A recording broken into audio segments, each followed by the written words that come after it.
인사하고 시작하겠습니다. 여러분 반갑습니다. 김종률입니다. 예. 토지 강의를 시작한 지도 좀 꽤 오래된 것 같습니다. 예. 제가 2014년부터 강의를 시작했거든요. 토지 수강해 주시는 분들이 점점 많아지시더라고요. 점점 많아지시다. 이렇게 많아지기는 처음입니다. 예. 책도 여러분들이 많이 사랑해 주신 덕분에 책도 지금 잘 나가고 있습니다. 예. 뭐 예약 판매 같은 거 안 했는데 4일 만에 부동산 베스트에 오르고 토지책을 내면서 더 빈번하게 이야기를 했습니다. 여러분 토지에 이러면 떠오르는 것들이 그죠? 어렵다. 큰 돈이 들어간다. 그 다음에 장기 투자를 하게 된다. 뭐 이런 것들 이야기를 많이 하는데 저는 이제 그런 편견을 좀 깨고 싶었습니다. 그게 아니더라. 그러니까 일반적인 토지들이 큰 돈이 들어가고 장기 보유를 하게 되고 그 다음에 공부할 게 많더라. 오케이, 그럴 수는 있거든요. 그런 거 안 하면 되잖아요. 그죠? 그렇지 않은 것들이 어마어마하게 많아요. 토지 수업을 들을 때는 되게 쉽거든요. 이를테면 정답이면 정답, 오답이면 오답 딱 찾아가지고 이야기를 해드리기 때문에 되게 쉽거든요. 그러나 투자로 막상 해보려면 조금 어려워요. 예. 수업 말미에 가서는 그래서 여러분들이 어떤 패턴으로 남은 공부를 더 하시면 투자하는 데 도움 되실 거다. 그런 이야기를 드리도록 하겠습니다. 제 수업은 어떻게 진행될 거냐면 그러니까 전체적인 공부를 어떻게 할 거냐 그런 이야기를 조금 말씀을 드리겠습니다. 첫 시간은 용도 지역인데 이 용도 지역만 가지고 3시간을 수업해요. 근데 저는 제 전체 수업에서 제일 중요한 건 용도 지역이라고 생각합니다. 그러니까 용도 지역은 뭐냐? 용도 지역은 이 땅에서 어떤 건축물을 지을 수 있고요. 어떤 크기의 건물을 지을 수 있고 어떤 용도 크기가 다 용도 지역에서 결정되는 거거든요. 그래서 저는 개인적으로 용도 지역이 토지 투자를 하는데 제일 중요하다 생각해요. 근데 많은 분들이 이거 공부를 별로 안 해. 그러면 땅에 대해서 우리가 공부한다 이야기할 때도 쉽게 생각해 보자고요. 아니 이 땅에서 뭐 지을 수 있고 어떤 거 지을 수 있는지에 대한 공부는 부실하게 하고 그 다음에 이 땅에는 뭐 안 되는지에 대한 공부를 엄청 많이 해요. 그러면 아는 거는 많은데 돈 되는 걸 못 찾아.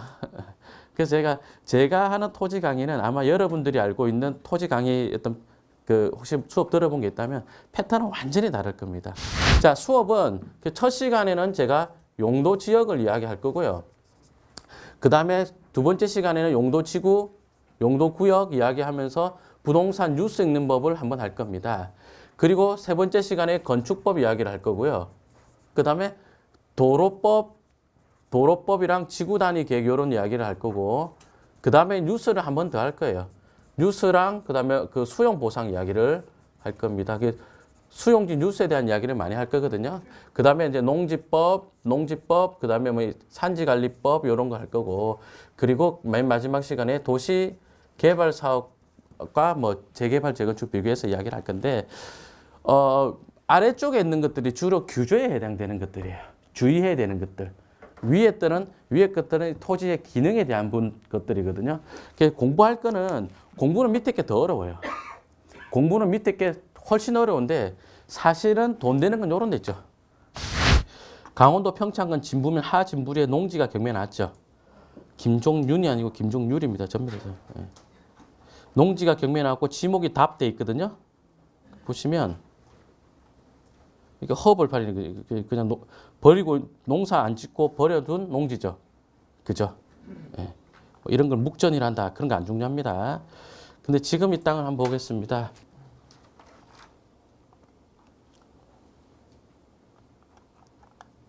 요런 땅이, 요런 아파트가 지어졌죠. 예.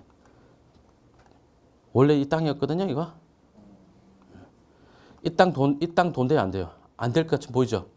근데 이런 아파트에 부속 토지가 됐어요. 이제 돈 될 것 같이 보이죠? 그죠? 그러면 이런 이제 토지 투자가 간단한 게 이 땅에서 어떤 건축허가 나는지 알고 맞나요? 그 다음에 어떤 거 알면 돼요? 언제 이 아파트 업자가 땅을 사러 올 것이냐 그것만 파악하면 되죠. 토지 투자의 본질은 이런 거예요. 경매 물건이 여기 1번, 2번 여기 각각 나왔는데요. 재미있는 것이 이 가운데 도로 있죠. 이 도로를 기준으로 요거는 일반 주거지역이고 요거는 준주거지역이에요. 다시 한번 도로를 기준으로 이 좁은 도로를 기준으로 하나는 요거는 준주거지역, 요거는 일반 주거지역이에요. 그죠? 일반 주거지역은 건폐율 용적률이 얼마나 됩니까? 한번 찾아봐봐요. 일반 주거지역. 일종 일반이에요. 일종 일반. 건폐율 60에 이렇게 주죠. 준주거 지역은요. 준주거는 70에 500을 주죠. 물론 이제 여기서 조례에서 이 낮추는데 평택 조례가 아마 이게 400이고 요게 150인가 180인가 그렇게. 조례는 그때그때 바뀌기 때문에 외우는 것도 의미가 없습니다. 그냥 그때그때 찾아봐야 되는데 어쨌든 차이가 이 정도 나죠. 그죠? 질문 드리겠습니다. 그러면 화면에 보니까 일반 주거 지역의 감정을 평당 제곱미터 76만 원 감정했어요. 천천히 이야기하겠습니다. 제곱미터당 76만 원 감정했어요. 일반 주거 지역은. 그러면 준주거 지역 얼마 정도 감정할 것 같습니까? 1번 물건이 준주거 지역이거든요. 얼마 감정했을까? 87만 원 감정했어요. 정말 작게 감정했죠. 그럼 어떤 거 살까요? 준주거 지역 사야 되겠죠. 훨씬 땅은 좋은데 간평은 요러죠. 이게 왜 그러냐면 보세요. 그 안중이라는 이런 동네 시골 동네라 치고 이런 동네의 땅 주인들이 준주거 지역, 일반 주거 지역 이런 개념이 별로 없죠. 그냥 누구 땅이 평당 얼마에 팔렸으면 김씨 땅이 얼마에 팔렸으면 그때부터 내 땅도 평당 얼마 이런 개념이죠. 이게 동네가 좋아지기 전에는 큰 차이가 안 나는데 아까 말씀드렸듯이 좋아지기 시작하면 개발을 하기 시작하면 그러면 차이가 크죠. 얘는 일반 주거지역 요 땅이고 준주거지역은 그 옛날엔 그 나대지였는데 지금 이렇게 썬하우스랑 드림하우스가 지어져 있는 땅이 됐죠. 직관적으로 보더라도 땅 가치가 완전히 어긋나 있죠. 차이 확 나 있는 느낌 들죠.